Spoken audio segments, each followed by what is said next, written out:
Vulcan game you had earlier on as well. How good was it to feel when you snuck around the side, flashed through, and got that 5-man Stranglethorn down? They didn't have any vision on me in any games, so it's actually not that hard to learn this spell, and I'm really happy with that. Very humble to land a 5-man Stranglethorn. I think quite a few people out there are thinking, it's pretty hard to learn that. So what's changed for Fnatic? Obviously the first game you lost against Vulcan, but today you've gone 22-minute games or something like that. Are you guys just settled in LA, or has it just been a good practice regime since you've been here? I would say that we did a lot of mistakes in that game, and Vulcan really managed to play really well, and they snowballed from that. Also, we had some problems with Peke, but we just take over and we just try to correct the mistakes, and it's just going really smooth and better and better. And finally, it looks like you're going to get through the groups now. You're 5-1, looking towards the quarterfinals. Which quarterfinalists would you be looking towards out of the 4 opponents that are there? Which one do you want to get in that draw? First of all, it's about luck. I mean, it's random, because if we get seed 1 or 2, it doesn't matter. But let's say, I don't know, all of them are really good, so we'll just take what it comes. Excellent. It's good to hear, and congratulations on the wins today. So we're going to head over towards Joe and Jat, though, for the final match of the day and all the play-by-play action. Let's see what they got to say.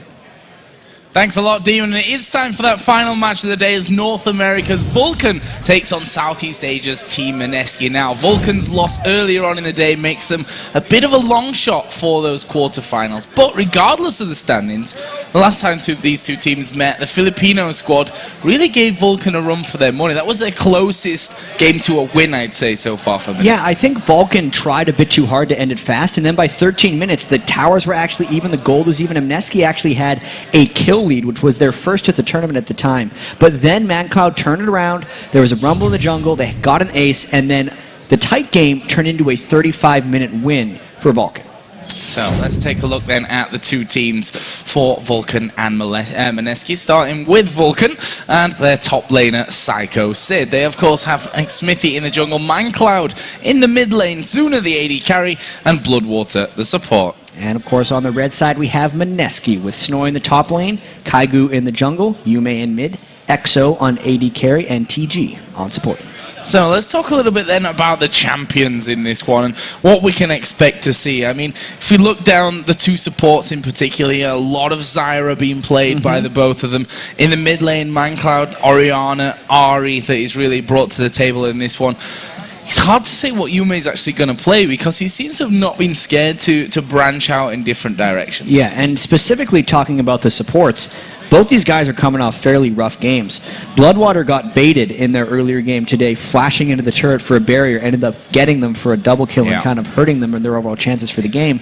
Whereas this entire World Championships, TG has been dying a lot on support. Both of these guys really have to kind of find a way to pick it up. And if we look at this game also overall, Vulcan is not out of this entirely. They, with the win, will be tied with Ozone at 3-3. And they would still have a chance to beat Gambit and kind of get back into a tie for that spot. So Vulcan, the reason they weren't too down about that last loss is based on the result with Ozone, they're like, oh, we can still kind of control their own destiny. Whereas MSK, even though they are mathematically eliminated, their entire mindset when we had that interview with Kaigu is learning experience, and if they can pick up a win, it's going to mean the world for them, right? They're not getting phased by their losses, and they're just looking to play spoiler. Teams definitely have to be careful of MSK here because they've shown moments of very, very strong play, which, you know, if they really hit their stride, I guess we can say, then one of these teams that are really fighting for those spots might have some trouble. Let's move into the bans here because they're coming pretty quickly. Nocturne banned out here against Kaigo in the jungle. We've already seen in their first and their last encounter against Vulcan, he played that Thresh, and Zed taken out. Other side, everything aimed at ManCloud, Ahri, Orianna, and Karthus. And one thing we do know absolutely about Vulcan is if Shen is available for the first pick, they're picking Shen. That's just what Psycho Sid is comfortable on, and that's why they picked it there. Well, that leaves Elise and Corki for the taking here for MSK, and they've wasted no time in getting those two locked in. No, not at all. I mean, Corki is an extremely strong pick. It should give EXO a lot of power on it. Corky's win rate in this tournament isn't necessarily that high, but that's actually something that happens a lot when we have champions that are universally considered to be strong, is everyone jumps for them so hard that oftentimes you'll have the team that is overmatched picking Corky anyway, and then it'll affect the tournament win rate that he ends up with. Well, let's see what Vulcan opt for here. Obviously, Mindcloud being hit the hardest. I say hit the hardest, probably the only one that's been hit from those three bans. But a Vi here going to be possibly selected by Vulcan. Wouldn't surprise me. We've already seen Smithy play that in 3 out of the 5 games that they've had so far. Yeah, the Galio would surprise me. Yes. That's why we're not going to see the Galio. But the Vi, this is, in my opinion, this is a game for Vulcan to try and get back on track. They know they have to run the table, and they need to get good habits back in this game. The first time they played Mineski, I feel like they actually set themselves into a few bad habits, trying to win too quickly. If they can play controlled and effectively treat Mineski like they were playing Gambit right now, and just almost run this as a scrim for that game in a pressured environment, because Vulcan, the reason they're losing is because they've been making so many mistakes. Easy to say, oh, you lose because you make mistakes, but specifically with Vulcan, they have been making some fairly glaring mistakes in these games, and they need to clean up their play in this match. Well, we did see Zyra locked in as well from that one. Bloodwater only died twice in 3 games, but we can move on from that one because the other picks all coming out as well. Yeah, Ash and Twisted Fate there were added in for Vulcan. On the other side, they picked up Lee Sin and Sona. Yeah, so Mineski is going with a very generalist composition right now. They have a high amount of mobility, and this mid lane pick will be very telling on what Yume thinks he can play against Twisted Fate as far as an assassination potential goes. Oftentimes, Yume goes with sustained damage dealers in games. It would potentially combo well with Corky, but really, this comp is all about what Vulcan has. Double global with an Ashe, making it effectively a triple global, and they're just going to be trying to execute cleanly. That's exactly what that composition demands, and that's what they're going to be practicing. What are Mineski going to go for? There's a Victor there, but it would surprise me. And it would be a little bit too surprising. Yeah. There we go. Sustained damage rise. That's what Yume has played plenty of in the qualification process, and also I think he's played it already in the World Championship. Yeah, played it twice in the games against Ozone and in their last game against Vulcan as well. Yeah. So a lot of rise for him. Against Twisted Fate, it's going to be very scary, specifically because they're comboing it with Vi. Early on in the game, even level 5, before Vi gets her real gank threat with her Assault and Battery, because Twisted Fate can lock up with the gold card, it means the Vault Breaker is a guaranteed land. And as far as single skills go in the game that have 1 packet of damage, Vi's Vault Breaker is the most in the game. At max rank, it does 340 damage plus an aggressive AD ratio. If you can guarantee landing it, usually kills the other person. Usually going to be a dead man. It's going to be dangerous times for Mineski, who, let's not forget, they're still looking for their first victory here of the World Championship. So let's have a look how you guys at home voted for this one. And probably comes as no surprise when we look at lolesports.com that 85% of you chose Vulcan, and everyone on the analyst desk picked Vulcan as well. Yeah, and no real surprise coming into this game. Mineski has been the huge underdog since the start of this, but once again, it is really about them trying to play spoiler. I think this game will really show us a lot about how well Mineski can fight back against a team that actually just has more tools right now. So if Mineski could somehow almost strategically position themselves in the right spots, Vulcan wouldn't be able to use all their overall global pressure and Asher to force the right fights. It's a very tall task for Mineski right now, because we have seen throughout the World Championships that they're overmatched by the teams in this group, and the comp that Vulcan has picked allows for a lot of outplaying that Vulcan's going to try to do. Well, let's get into the game then and see if Mineski can pick up their first win of the World Championship. So whether Vulcan can get back in the right direction, I think we can say here in Group B. So let's go through this one then and have a look how it's all going to go down. Level 1 certainly very, very dangerous for Mineski, with the likes of the Taunt, the Gold card, and those Grasping Roots coming out on Vulcan's side.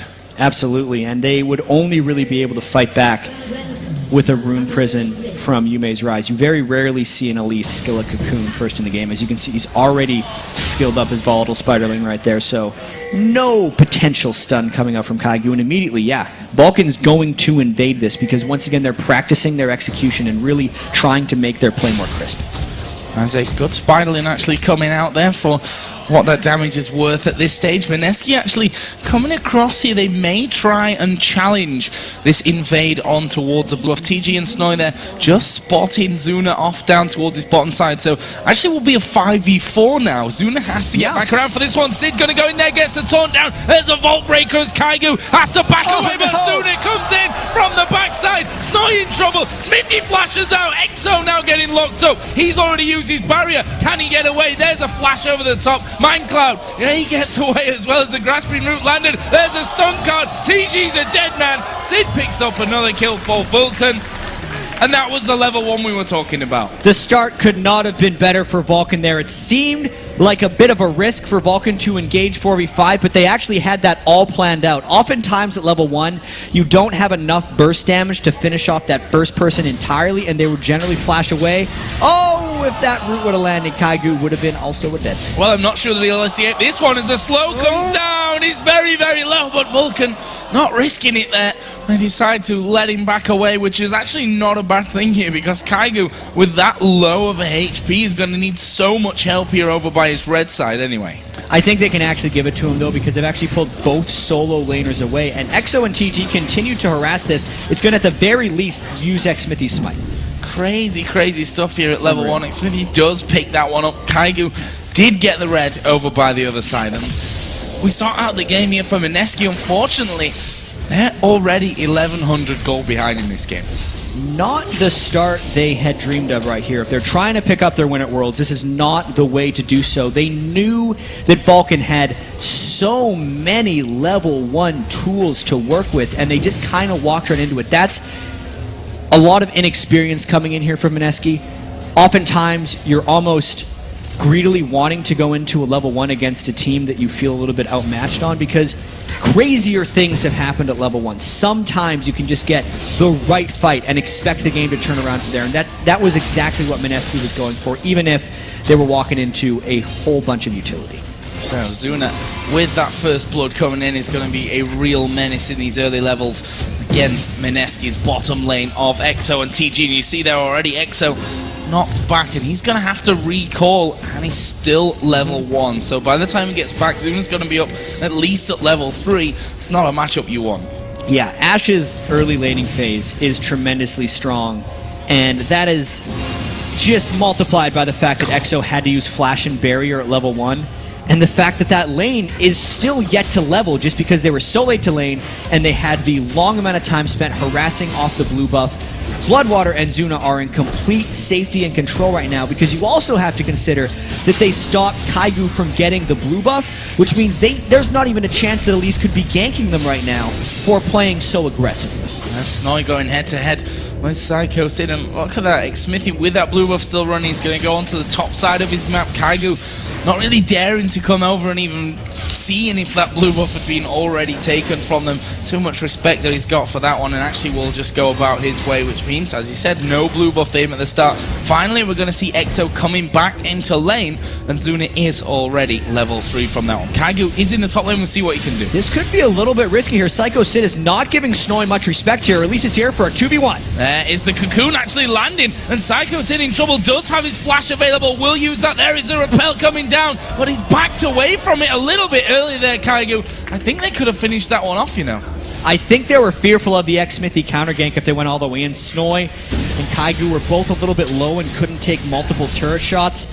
I think it would have been worth the risk, though, all things considered, because Mineski needs to make something happen after that atrocious start. Yeah, I think that risk would be calculated from this. I mean, he can't really get much worse than he has been going right from that level 1 start for them. So, maybe see Zuna back into lane. Exo, with that bit of time that he have as Zuna went back, has caught up there in the levels. But in terms of items, Zuna's going to be putting out incredible damage onto him there. We see already Exo in trouble as he does get rooted up. Has to use a Valkyrie to back away from it completely. Less than half HP, he's got to go home again.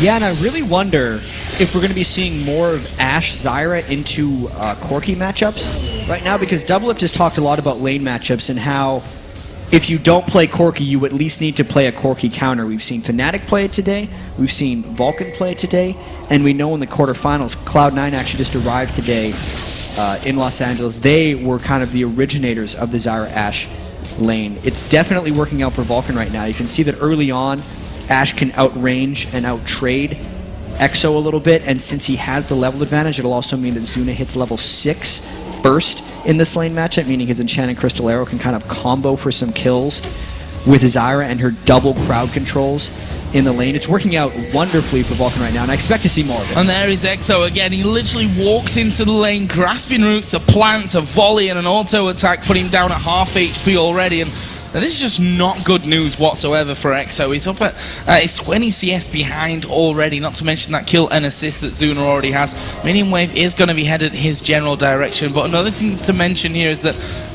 the ward control, the map pink warps down pretty much across the board for Vulcan. They've got complete site control, and they'll be able to make plays off that as well. The only thing they have to worry about here is Kaigu, who's actually coming in for a gank right now. Yeah, but Mindcloud actually using his flash, and here comes Xmithy right on towards Yume. He's not quite level 6 yet, so doesn't have Assault and Battery to lock him up, but look at the damage coming out. Both Kaigu and Yume falling to roundabout half HP, and they have to back straight away from that, not able to follow up onto Mindcloud. Yeah, Mineski got so much damage onto Mancloud at the start of that gank that he wasn't able to participate with Xmithy's late arrival right there. A little bit less damage down onto Mancloud, and Xmithy would have landed the counter gank. But all things considered, it does mean Vulcan can push back a little bit. Yume had to go back since he's just running the tier. Such a squishy rise right now, and Vulcan gets a little bit more turret pressure. So down on this bottom lane, CS continues to grow for Zuna. EXO, pretty much that half HP is where he's sat right now, and he's probably going to stay there for quite a while. Xmithy obviously having the timing. They picked up that blue buff right from level 1. He's going to take that again as Mindcloud is going to be Destiny down towards his bottom lane. TG won't escape that one. There's a flash away, but Xmithy coming around the side. He's level 6. There's Assault and Battery. Slams down EXO for the kill. 5-man gank from seemingly nowhere. That's the tools that Vulcan has if they want to just pick on someone. EXO and TG, even if they hadn't been bullied in lane, even if they had their summoners spells up, don't stand a chance against a 5-man gank that can appear just like that. What Mineski needs to do in that situation is have the other lanes pushing. Snoy and Yume would have needed to have enough pressure on their lanes to prevent that from happening, but once the 5 people get there, there's really nothing for Mineski to do as long as Vulcan executes cleanly like they did there.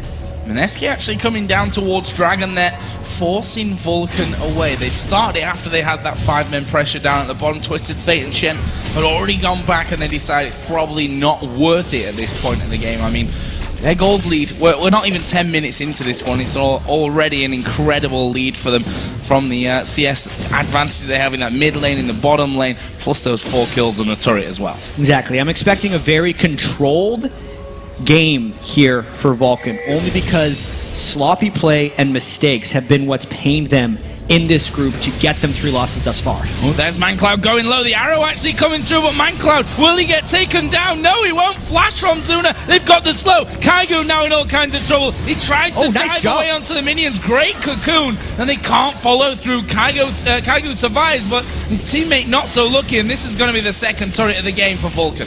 I still got to credit Kaigu a little bit for being able to jump to that minion with his little tiny spider bite to just get the inch he needed to avoid himself from getting for Smithy. But if he sticks around too long, another cocoon Assault and Battery is up. I don't think Smithy can get in range. No, he's actually backed away from that, but in this bottom lane, EXO in all kinds of trouble here, going to get slowed down. There's the Hawk shot coming out for the vision. He uses a Valkyrie, and that will just be about enough to get him away. Ooh. 5 kills for 0 still, and Xmithy everywhere right now on the map. There is the Assault and Battery. Snoy going to be struggling to get away from this one. Will actually get through on towards his minions, but Psycho Sid is chasing him down. Is he going to get there? 4 seconds until the taunt comes up. There's a buff blade, and Snoy just about lives. With the rank 1 safeguard, the teeny little shield that he was able to get out because he pathed towards the brush, which delayed the visibility that Psycho Sid would gain on him.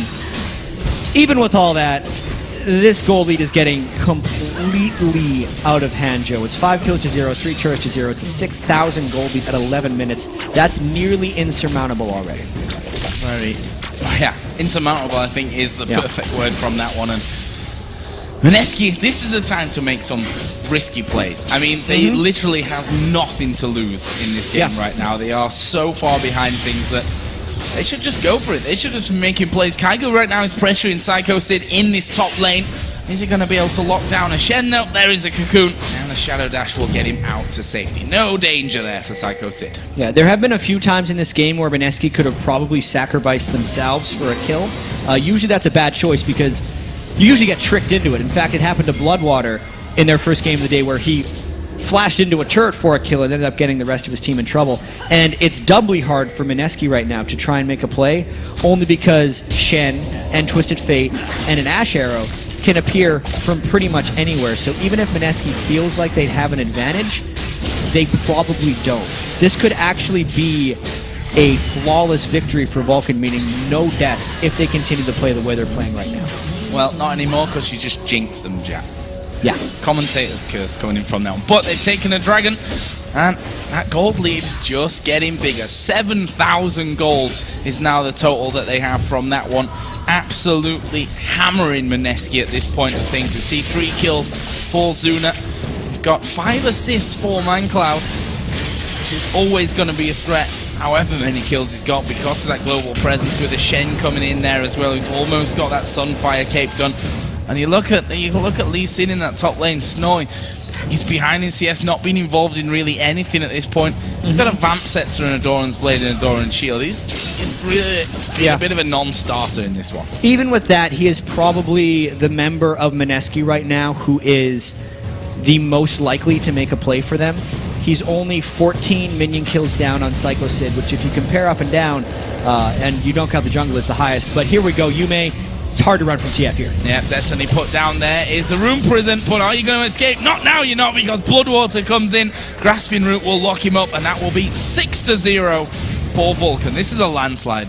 Yep, Lich Bane completed by Mancloud. He's just going towards his Twisted Fate build. In fact, Zuna has actually built an early Avarice Blade because he feels like he has such a lead in the lane that he can essentially dump any of his advantage into a gold per 10 item that gives him extra gold on last hits. One thing that I can actually touch on right now is crit chance. Oh, Smithy's gonna survive. Yep, alright. Kaigu's going to survive at least going in there. Yeah, we're gonna have a fight here in mid lane, I think. Yeah, Smithy does have that Assault and Battery, and actually Snowy just coming down from this top side of this one has landed the Q, but decided not to follow through on that one, and probably wise. There's a lot still available here. Psycho Sid does have that Stand United, and the Ash Arrow can come across the map. Here is the red buff challenge, and they should be able to take that. Bloodwater actually being caught out here. This could be the first kill of the game for Mineski. Strangled Thorns go down. Here comes Stand United though. Will Bloodwater be able to get to safety? There's the arrow coming through. They turn it around. TG going very, very low. He will have to flash, but he won't get away from the damage of Psycho Sid. And there is the Assault and Battery down on towards Exo. Kaigo has managed to pick up a kill there at the back. Exo did die, and now Kaigo is running for his life against Zuna and Psycho Sid. He's not going to escape that one. It leaves us at 10-1 to Vulcan. Kaigo did get the kill there, and it's got to be at least a small victory here from Neski. Vulcan's going to push down the rest of these outer turrets. It's already 3-0, and like you said, Joe, it is an absolute landslide right here. Vulcan mostly unopposed, only 15 minutes in. Certainly a very different game to when these two teams first met. We talked about it in the pre-game that looked like Mineski's biggest chance to be picking up a game. That was the game that they impressed us most in, but Vulcan obviously had a few words about that performance here, because this is a completely different turnout from them. Yeah, Vulcan needs to shape up as far as the rest of this World Championship concerns, because they are not eliminated yet and they still have a chance. They're trying to play clean right now. I think the last time they played Mineski, they were trying to rush things and they weren't respecting them as an opponent right here. And even though this is such a landslide, it's strange to say it's a landslide because they're respecting their play right now. Vulcan is trying to play very coordinated. You can tell they're definitely, to use an old term from League of Legends, they're tryharding right now to make sure that they don't make mistakes against Mineski, even if they know that Mineski is overmatched. And this is bad news for you, mate. There is a stun card coming down. Psycho Sid will taunt in towards the brush. And there is a kill picked up. ManCloud gets that one for his second of the game. Got that Lichbane plus a needlessly large rod in there. MSK actually grouping up here in the mid lane, and even though that was a 4 versus 3, they know that they just can't get past the Zyra, Ashe, and Vi combo on a turret. No, one of the great things about the Zyra Ashe composition, it is more utility from the bottom lane than any other combination, so it allows the rest of your team to build as much freedom as they want. If Vulcan would have went for straight up damage in their 2 solo lanes, they'd have a very Cloud9-esque composition where they could just mob in team fights. But also, if they go for a lot of crowd control into their other 2 solo lanes, they just get these amazing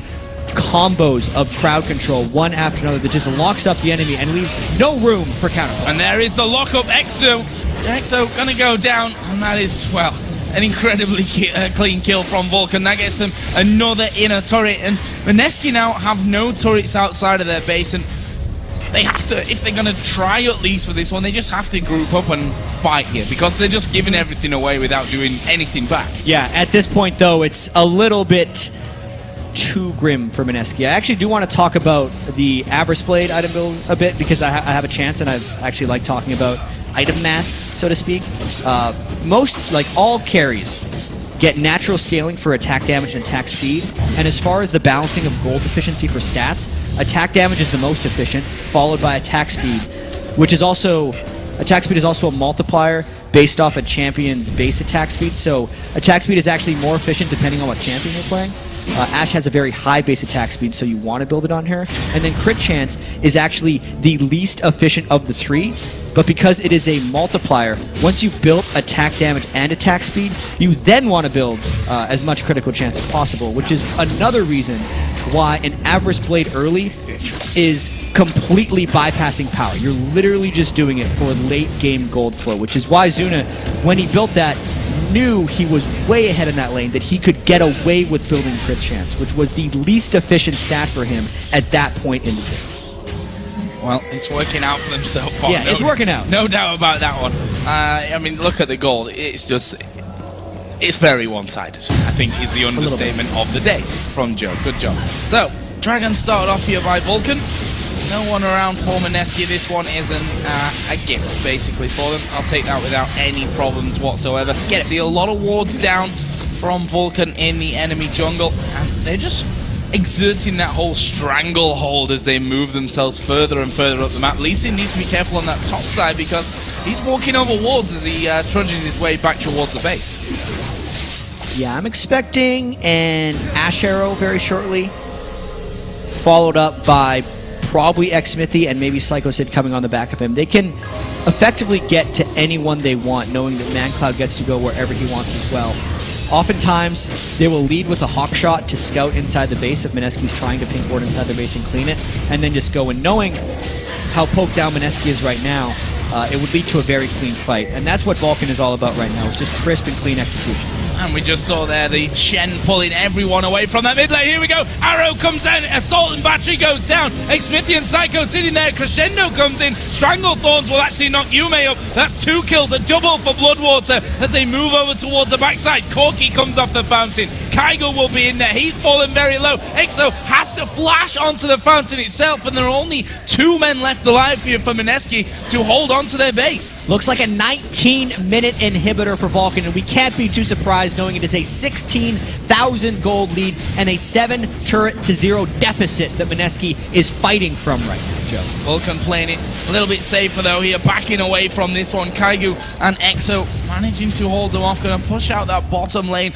and that mid lane as much as they can, but this one is just surely a matter of time until Vulcan really break through, maybe take that ace in the base and finish things off. Yeah, this is about as one-sided as they come right here for Vulcan. And as far as the rest of the group is concerned now, I think we can talk about this, because Fnatic moved to 5-1, Gambit is sitting at 4-2, and this victory will move Vulcan into a tie for 3rd with Ozone, who I don't think anyone expected to be 3-3 coming into the World Championships here in the group stage. And for all the North American fans out there, it means Vulcan is still in control of their destiny, because the team that is ahead of them, I believe, someone please tell me if I'm wrong here, if you're from production, if they beat Gambit, they haven't played them twice yet, if they beat Gambit, they will tie them in the head-to-head, and that basically means they would have to play another tiebreaker game. So if Vulcan wins out and then win tiebreaker, they're into the quarterfinals. They're completely in control, and a practice game like this, well, not a practice game, but the practice they get from this game is very important. Well, Kaigo at this point going to be caught out here by Xmithy. We see him repelling, but where's he going to go? He actually goes further away from his base than he originally was, and he's finished off by Xmithy, and now they're chasing down Corky inside of the jungle. There's Destiny. Stone Card comes down. EXO actually managing to stay alive for quite a while. MindCloud now in trouble. He goes down. Snowy picks up the kill. There we go. They get one back there, even though Kaigu was going down. The rest of Vulcan, though, collapsing in. Mineski's got to run away. Snowy down to half HP. There it was. The Assault and Battery. They've actually managed to lock Yume up there with those Strangle Thorns as well. There's a crescendo, a good one, actually coming out from TG. But in the meantime, Zuna hammering away on this top inhibitor. There'll be nothing that Mineski can do to stop this and that inhibitor going down. Yeah, even though they have 4 people live right now, they just do not have the strength or the gold to get Vulcan out of their base. 16,500 gold, almost 2 minutes in. 22 minutes in, and Vulcan actually backing away once again from this one. And probably, well, to me it looks like the fact that they're not recalling at all here, they may just go in there and pick themselves up a Baron. Slow and steady wins the race. Right here for Vulcan. You can see right now, ManCloud hasn't played the perfect game that he'd expect right there, getting caught a couple times here. You can see though, Mineski's still got smiles on their faces. They know that they were overmatched here, but they're still trying. I feel like they're playing the game right now. They want a couple kills. That's the game they're playing. Well, we've talked about this before for Mineski. It's not like they've won nothing almost here, because they're coming in, they get incredible experience going against teams like this. They almost build for their future coming in, and they win prize money as well along the way. It's definitely not a bad deal either way for Mineski, but their aim here is certainly to shock someone. It's to pick up a victory in this group stage somewhere along the line. Yeah, if they want to do that though, they have to play substantially more aggressive early on in the game. I think we actually saw the start of that in this one, when they, even though they were outmatched champion-wise at level 1, they still went headfirst into it because they were hoping to get an early advantage. That didn't work out for them, and it was clearly all downhill from there. So, Baron on here for Vulcan.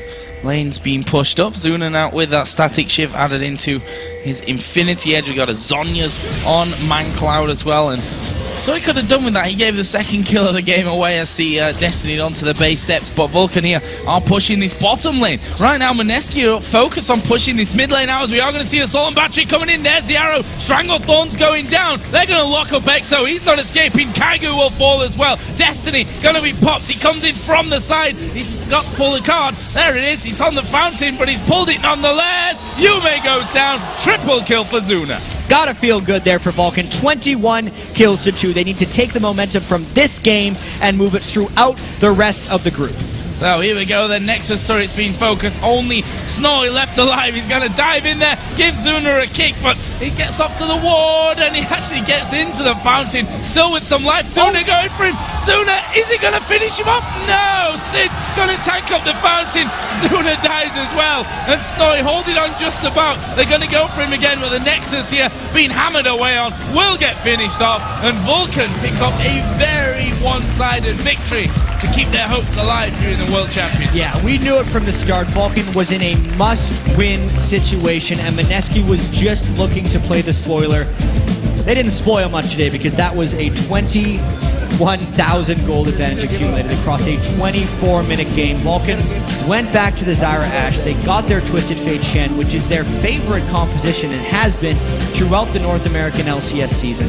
If Vulcan can get compositions like that against the rest of the opponents in Group B, it's all in their hands. You have to admire Mineski's spirit here as well. I mean, this is a tough time for them. They've come here, they've been beaten soundly in every single game that we've seen from them. They've still got smiles on their face. They know that their League of Legends career is not just for this one event, that they're building for the future as well. And all credit to them, they're still having fun. And I think the fans are also behind Mineski in large part to their attitude here.